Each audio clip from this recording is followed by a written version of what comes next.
Hey everyone, welcome back to the Beanweed Bunker. Today we are looking at, from 2013, The Wolverine, brought to us by James Mangold. This is the story of Wolverine / Logan, the X-Men. This takes place actually several years after the events from X-Men 3. Logan has been off being emo Wolverine, pouting out in the woods by himself because he's sad and remorseful over the events that happened in the last movie. Not Origins, that's a separate horror all its own. But Wolverine he's all upset, because he had to kill the love of his life. He was in love with Jane, and he had to kill her.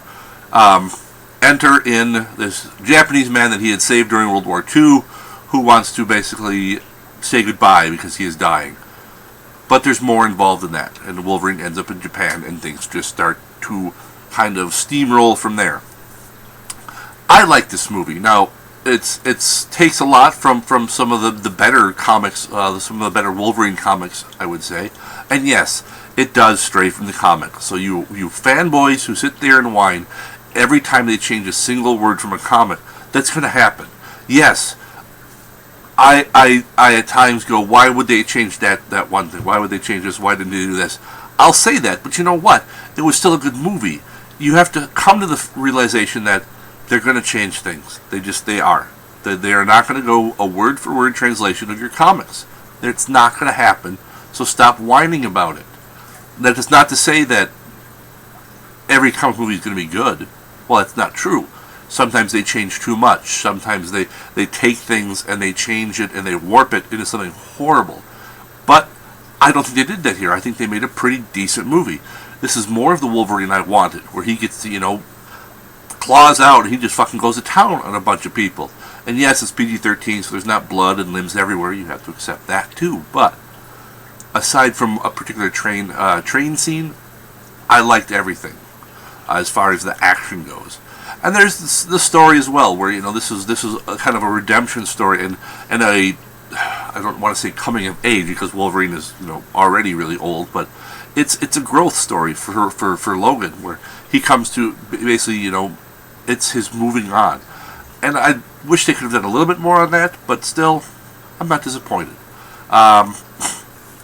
The biggest complaints I have is the ending. I thought it was a little too telegraphed, but that's something I've come to expect with a lot of comic book films. Just because, you read enough of this stuff, you start to see how the formulas work, you start to see how things work, and it's harder and harder to surprise you because you've seen and read so much of it before. And then there was Viper, one of the villains, where she seemed like kind of out of place. She seemed more like a bad Bond villain, and she was never fully developed, and she was just kind of there. I don't really think there was really a need for that character at all. She was there. I don't think she was necessary. I did love the character of Yukio, played by Fukushima, I think. Now, I'm probably butchering the name, and I probably even got it wrong, but she was great in it. She was totally kick-ass. And watching her go to town on people was a lot of fun. I like seeing that, she holds her own in a world, where Wolverine himself struggles. Even when he, I'm not going to say anything else. Even when he does stuff. Scale of 1 to 10. It's kind of like having Wolverine's healing power, his healing factor, where, he can regrow anything. And I'm amazed at the number of people who don't really know how Wolverine's power works, who claim to be big Wolverine fans. I just on top of the fact that you can do a Google search and read all about him and figure it out. But back to the thing. So you have Wolverine's healing factor. Great, that's awesome. But it's not quite as perfect as his, where if my arm gets chopped off, my arm grows back. That's awesome. However, it's not my normal arm. I grow back like the arm of a Korean woman, or my nose gets chopped off, and I grow back, like a black man's nose.